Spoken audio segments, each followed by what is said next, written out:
Привет, меня зовут Саша Акимов, и сегодня мы с вами поговорим о премиальном компакте Nikon Coolpix A.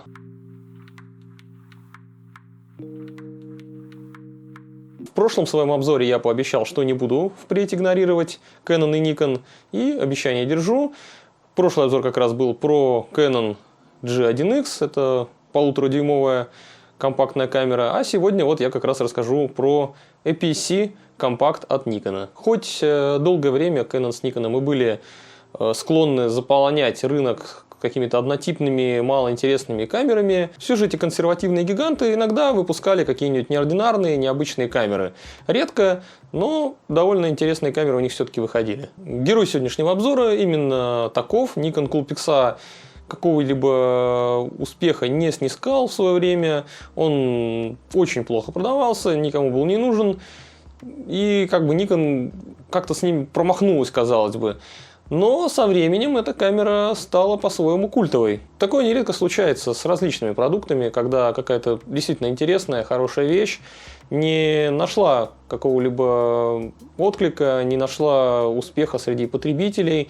Но со временем люди все же понимают, что они когда-то ошибались и были какой-то вещи несправедливы. И оказывается, что она была, в общем-то, не так уж и плоха в свое время. Я тоже был среди этих потребителей, которые посчитали камеру неинтересной. Я в свое время тоже считал ее почему-то никудышной. Мне, после того, как я повертел ее пару раз в руках, показалась камера от Nikon какой-то такой бледной тенью Ricoh GR. У них одинаковый фокусный объектив с такой же светосилой, габариты примерно похожи, вообще философия у этих камер достаточно сходна. У них даже одна и та же матрица была установлена от Sony на 16 мегапикселов. Но несмотря на то, что они были сходны по конструкции, и принципиальных отличий между ними было довольно большое количество. Вот недавно один мой приятель дал мне эту камеру на обзор, и я решил, собственно, дать этой камере второй шанс. Решил попробовать ее. Может быть, я что-то до этого не понимал, когда слишком мало ее попользовал.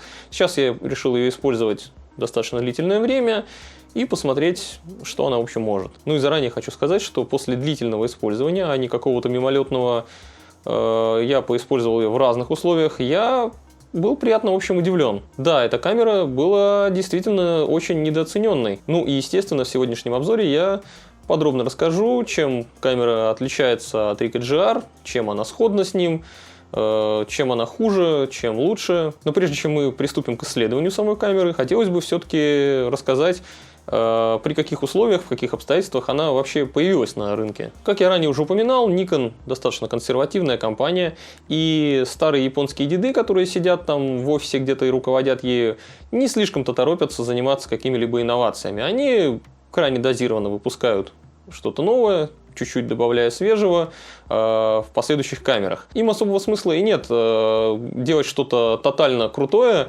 так как и так неплохо продается то, что сейчас уже есть. Вот так вот нулевые, десятые годы Nikon с Canon завалили, честно говоря, рынок крайне однотипными камерами, у которых были минимальные отличия друг от друга.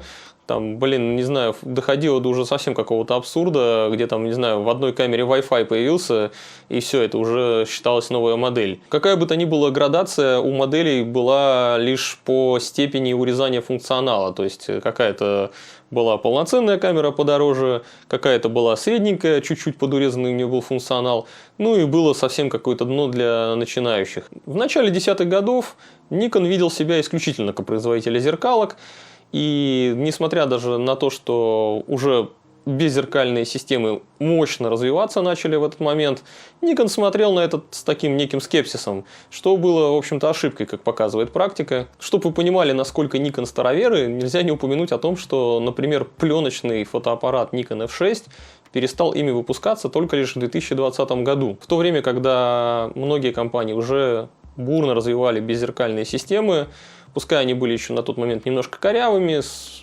некими недостатками, но чувствовалось, какой у них большой потенциал. Собственно, Nikon в этот же момент тоже начал развивать беззеркальную систему, создавал очень долго, просто муторно, свой новый байонет, и почему-то они решили сделать беззеркалку на основе дюймовой матрицы, и, собственно, тогда родилась вот эта их серия Nikon 1, про которую я, кстати, тоже уже рассказывал. довольно дурацкая. На излете своей фотоистории и Samsung сделал такую же глупость, выпустив Samsung NX Mini. Ну, про эти вот как раз камеры у меня есть отдельный ролик, можете посмотреть по ссылочке. Nikon же усердно заполонял рынок каким-то огромным количеством, ну, действительно хлама, каких-то, как две капли воды, похожих друг на друга камер, которые не очень-то были инновационными. Ну да, они неплохо снимали, в общем-то, были нормальные камеры, но ничего интересного или свежего они не предлагали.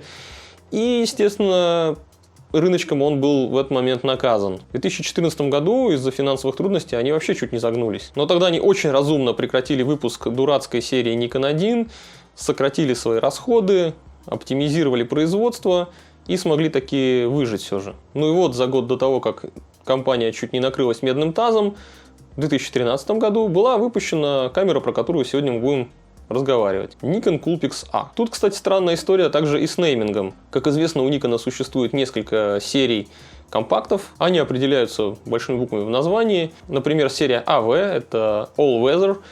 Частенько эти камеры действительно круто влагозащищены, с многими из них можно вообще погружаться там, на 10 там, и более метров. То есть это хорошие влагозащищенные камеры, ударостойкие еще зачастую. Например, серия P, то есть Performance, это камеры в свое время, которые были достаточно большим функционалом, с матрицами 1.1.7, конкурировали они как раз таки с кэноновской G-серией. Но сейчас серия P переродилась в какие-то дурацкие суперзумы с мелкой матрицей и огромным разлетом фокусных расстояний. Также у них есть B-серия, это, ну, я думаю, что как бюджет расшифровывается, потому что это крайне дешевые, с маленьким функционалом, снимающие только в JPEG, простенькие камеры, и частенько это тоже с большим зумом. Ну а серия А это, как правило, обычные совершенно стандартные мыльницы с матрицей 1 к 2 3. И вот тут внезапно Nikon выпускает премиальный, дорогой, классно сделанный компакт с большой матрицей DX формата, ну то есть APS-C, если по-человечески, но почему-то относит его к серии А, то есть к серии для самых маленьких. Хотя здесь буква А просто, без каких-либо цифрок, что тоже вводит в некий ступор, когда ты просто не понимаешь, к чему вообще относится эта камера. Ну, естественно, ее выход заметили только, не знаю, там, профильные журналисты и 1,5 энтузиаста. Массовому потребителю она была ну и нафиг не нужна. При этом я не заметил, чтобы они как-то открещивались от ассоциации с любительской своей серией. Как крутую камеру для профи они ее не продвигали, как какой-то дополнительный аппарат для человека, который хочет получать классные результаты, быть налегке, тоже я не видел такой рекламы. По итогу всем было на нее насрать. Хотя по факту камера вообще-то являлась прямым, настоящим, полноценным конкурентом для Ricoh GR. И виной, наверное, всему, ну то есть почему люди вообще ее не заметили особо, была некая ссыкливость маркетинга и довольно сильный застой в самой компании Nikon на тот момент. Ну да ладно, хватит бередить прошлое, вспоминать, как Nikon сам себе стрелял в ногу. Давайте-ка я лучше вам, собственно, камеру покажу. Конечно же, этот компакт имеет металлический корпус. Он очень легкий, всего 300 граммов. Ну, это лишь на 50 граммов тяжелее, чем Ricoh GR.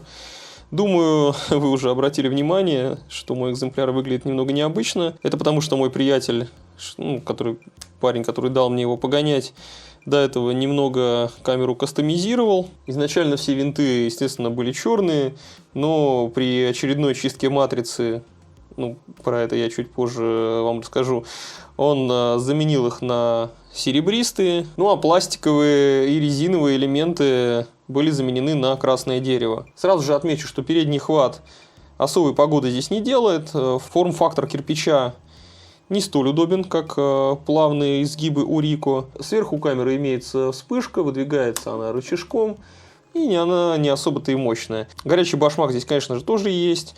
Также сверху колесо режимов есть. Достаточно тугое, хоть и не утопленное как-то в корпус. Я его случайно не сбивал ни разу. Тут же есть рядышком колесико для изменения настроек с приятными щелчками. Довольно необычный, но вполне удобный рычажок включения. Кнопка спуска с хорошо ощутимой фазой полунажатия. Снизу штативное гнездо укреплено просто великолепно. Прочность его на высоте. Повсюду здесь на камере видны надписи, что сделано в Японии. Вот здесь надпись Made in Japan. Тут надпись Made in Japan. Снизу немного дурацко расположен, конечно, батарейный отсек. Но ничего, можно это перетерпеть. Батарейка здесь EN-EL20, такая же, в общем, как у большинства ущербных дюймовок, которые Nikon 1 именуются. Заявлено, что батарейки хватит на 250 кадров. Но на самом деле она живет гораздо дольше. На правой грани камеры есть небольшая дверца. Там скрыт мини-HDMI. Не знаю, нафига он тут нужен. Слева тоже есть дверца. Под ней тут скрывается USB-порт. Такой достаточно стандартный для тех лет. И также есть возможность подключения опционального GPS. Опять же, не понимаю, нахуя он тут нужен. Снизу находится слайдер для переключения режима фокусировки. Крайнее значение это AF, то есть автоматическая фокусировка, и MF, то есть мануальная фокусировка. А посередине находится режим макро. Очень странное решение, неудобное и неинтуитивное. А к макро придется обращаться часто, чаще, чем хотелось бы. Но это не самый большой промах. К этому можно приноровиться. Самый серьезный дизайнерский провал здесь находится на задней панели. Во-первых, зачем-то тут 4 кнопки слева от экрана. Причем 2 из них важнейшие. Это экспокоррекция и ISO. И их, как у всех никонов, нужно именно зажать, а затем крутить вот эту вот крутилочку. И это значит, что тебе постоянно придется использовать 2 руки для того, чтобы управлять камерой. Это же, блин, компакт, ребята. Почему бы вам не сделать управление под одну руку нормальное, а не убирать зачем-то часть кнопок в левую сторону, для того, чтобы вторую руку зачем-то еще задействовать, когда это совершенно не нужно? Неужели так трудно было сместить тот же самый экран как раз-таки ближе к краю, а кнопки разместить вот здесь, прямо под рукой? Это же не зеркалка типа D7000, где такое решение, ну, оно терпимо и большого отторжения не вызывает. Также, например, ту же кнопку экспокоррекции можно было бы расположить тут здесь вот на углу, потому что здесь место абсолютно пустое. Я не знаю, что, собственно, мешало нормально расположить кнопки, религия там не позволяла или что. Из-за того, что экран смещен в центр и кнопки справа ютятся уж как-то слишком кучно, наоборот, которые тут есть. Особо паршиво расположены кнопки просмотра отснятого материала и кнопка меню. Они буквально находятся прямо под большим пальцем. Они прям уверенно так под него ложатся. Так что нередки те ситуации, когда ты хочешь что-то резко сфотографировать и держишь камеру именно вот так, и ты начинаешь внезапно оказываешься в меню. Поэтому я даже камеру так не пытался держать вот за это место. Камеру я держал всегда вот так. В принципе, здесь как раз место находится под большой палец. Вполне удобно ложиться. Можно и эту управлять, и эту управлять, и кнопочку нажимать, если тебе надо. Зато, блин, для вызова быстрого меню экранного существует отдельная кнопочка. Хотя можно было бы ее вызов повесить просто на кнопку ОК, как это сделано у Canon и Olympus, например. Потому что кнопка ОК на самом деле в режиме съемки вообще ни за что не отвечает. Также не задействована и крестовина вообще никак. То есть, ну, ты можешь, конечно, менять точку фокусировки, когда ты включишь этот режим, но в целом они никак функционально не используются. Я считаю, что экстраполировать дизайнерские решения с зеркалок на компакт — это плохая идея, даже, я бы сказал, хуевая идея. Так что в части удобства управления Nikon, конечно, жидко обосрались. Ну еще пару слов я скажу сейчас про дисплей. Он 3 дюйма по диагонали, 920 тысяч точек, не сенсорный и не откидной. Хороший экран, на самом деле, яркий, по нему приятно визировать. У Ricoh GR 1 230 000 точек, но разница визуально, в общем, несущественная. Ну и после вот этой бочки дегтя можно и ложечку меда положить. Спереди у них нашлось место для функциональной кнопки, например. И что мне особенно нравится, так это то, что они сделали вокруг объектива колечко для ручной фокусировки. То есть вот это кольцо — это не декорация, как это бывало у других камер подобных. Так что в сложных условиях освещения, когда фокус, допустим, плохо начинает себя вести, или когда тебе самостоятельно приспичит навестись на резкость, ты можешь это сделать без боли и каких-либо мучений, как на том же Ricoh GR, где ты крутишь какие-либо колечки, любые кроме этого, и очень долго-долго-долго их крутишь. А здесь очень удобно. Но и декоративное колечко вокруг объектива тоже есть, его можно вот так открутить. Какой крутой звук. И на его место можно будет надеть насадку специальную, переходник, и прикрепить сюда, получается, широкоугольный конвертер, делающий фокусное расстояние 21 мм в эквиваленте. Объективчик при включении выдвигается очень быстро, жужжит вообще не громко. Ну, то есть, каких-то серьезных звуков при включении и выключении он не издает. Включается прям реально очень быстро, прям почти мгновенно. Правда, как у Ricoh GR, у него имеется свойство засасывать пылины на матрицу. То есть, все-таки чистить его от пыли периодически приходится. Не то чтобы это было какой-то катастрофой. В выключенном состоянии, естественно, объективчик защищен шторками. И раз там в год почистить от пыли я не вижу большой проблемы.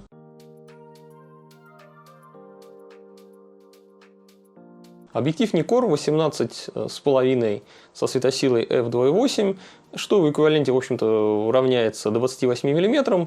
Это самое удобное фокусное расстояние для подобного рода камер. Оптическая схема походит также на ту, что у Ricoh установлено, 7 элементов в 5 группах. Объективы, конечно, не клоны, но они очень похожи. Не думаю, что сильно важно, кто у кого списывал при создании объектива.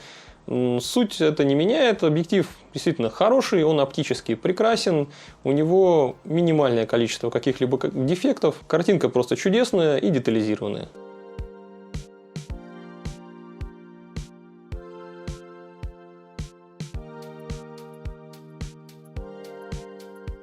Да, на нем бывает заметно иногда небольшое винитирование, пока не прикроешь посильнее диафрагму. Но насчет этого можно не переживать, если ты снимаешь RAW и не дурачок, ты можешь исправить это в один клик, так что абсолютно по барабану это винитирование. Резкость просто божественная и очень равномерная по всему полю кадра, даже на открытой диафрагме углы никак мягче не становятся.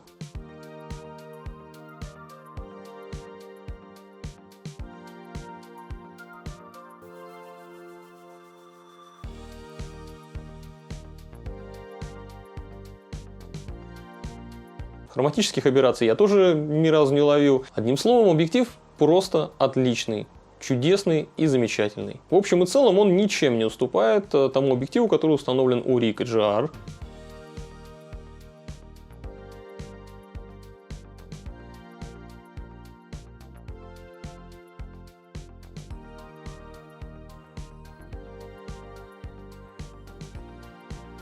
Но все же есть у него достаточно серьезный недостаток. Это минимальная дистанция фокусировки 50 см. Для 28-мм объектива это реально многовато. Я известный любитель подобраться к объектам съемки поближе.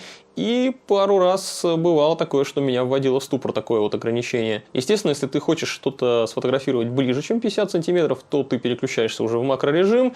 И тогда дистанция фокусировки сокращается. Ты уже можешь сфокусироваться с 10 см. Линзы просто перестраиваются по-другому. Но у этого тоже есть большие минусы. При переключении в макрорежим чудовищно медленным становится автофокус.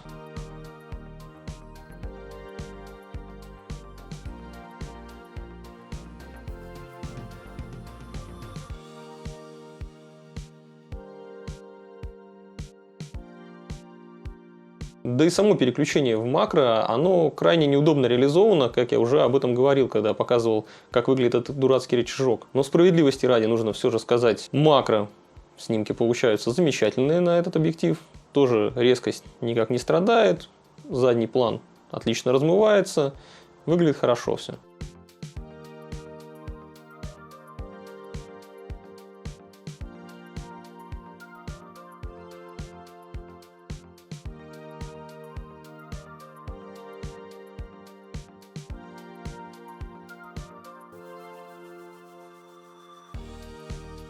В обычном же режиме автофокус, кстати говоря, довольно шустрый. Он хоть и контрастный только, но линзы туда-сюда он прогоняет очень быстро. То есть нет такой серьезной задержки, как на некоторые камеры, где блок линз прям туда-сюда, вперед-назад гоняется очень длительное время. Нет, здесь он прямо так хоп-хоп быстренько проскакивает, ты даже не успеешь напрячься. У меня случалось, конечно, несколько незначительных промахов по людям, хотя я снимаю на достаточно закрытых диафрагмах, поэтому это не столь заметно.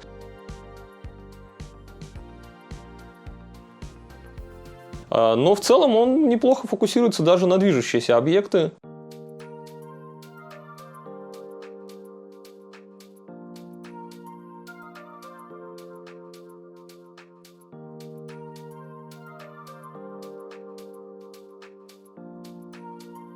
Ну и поэтому, я думаю, несложно догадаться, что камера отлично показывает себя в стрит-фотографии. Она маленькая, черненькая, никого особо не напрягает ее внешний вид. Можно и просто в упор поснимать людей.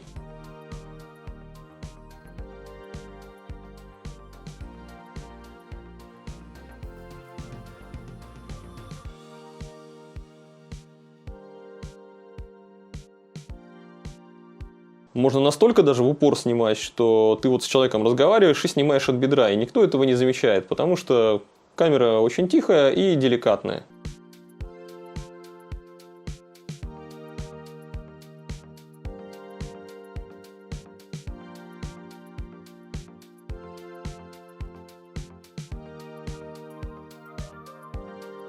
Естественно, затвор здесь центральный межлинзовый, как и у Рика, то есть звуков он практически не издает. Но он, наверное, чуть-чуть погромче, чем у самого Рика, но проблем у меня с этим не возникало. Также, что здорово, камера отлично чувствует себя в ночное время. Здесь такая же матрица, как в Nikon D7000 или каком-нибудь Pentax K5, но без сглаживающего фильтра, то есть, ну, как вот у Pentax K5 2S, например. Эта соневская матрица на 16 мегапикселей отлично себя показывала в самых разных камерах, в большом количестве, на которых она была установлена. Хотя, что забавно, сама Sony, по мне, так выводила картинку с нее не очень интересную, а вот Pentax, например, или Nikon, они как раз справлялись с этой матрицей гораздо лучше за счет своей, видимо, внутренней программной уже обработки. Можно делать замечательные снимки даже кромешной ночью, потому что объектив здесь достаточно светосильный, f2.8 это не так уж и мало. До 1600 единиц ISO картинка вообще не разваливается, то есть и DD остается довольно неплохим, и цвета не деградируют.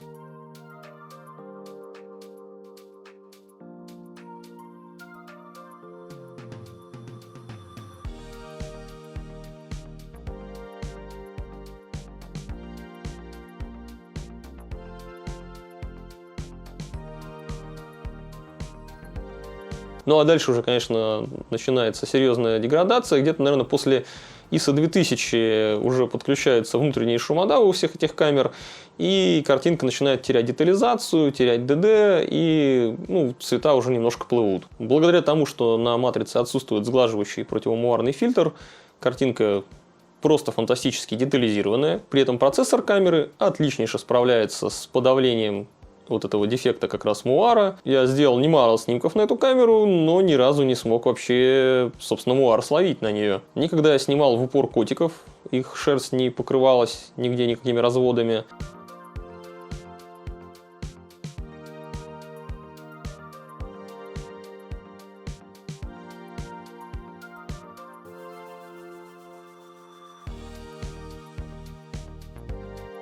Никогда я снимал мрачные пейзажи, на голых ветках тоже не появлялось никаких косяков.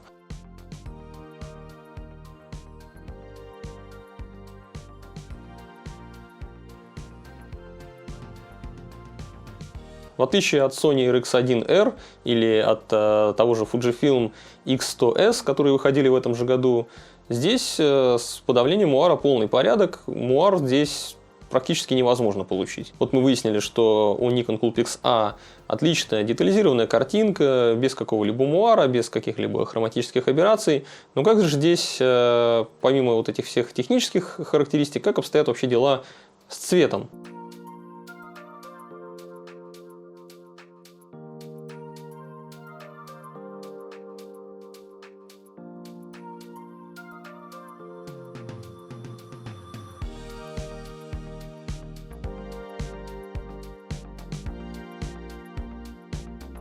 Это просто замечательно.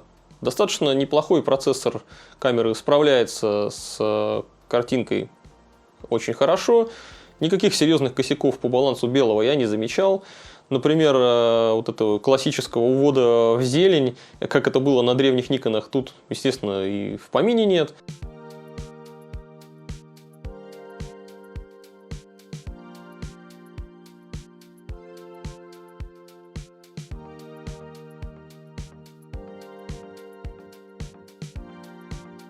Снимки обладают спокойными, нейтральными цветами, что очень удобно при постобработке и дает довольно большую, собственно, гибкость тебе при работе с цветом.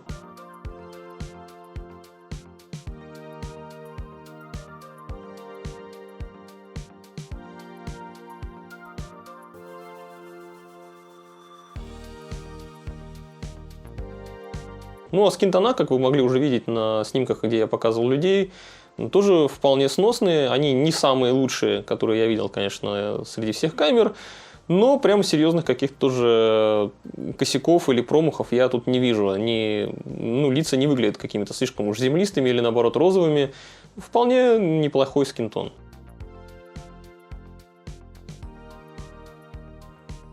Камера у Nikon получилась достаточно универсальная, и она неплохо подходит для роли такой вот своего рода записной книжки фотографа. То есть камеры, которую ты можешь кинуть, там, не знаю, в карман, пойти снимать, все что угодно.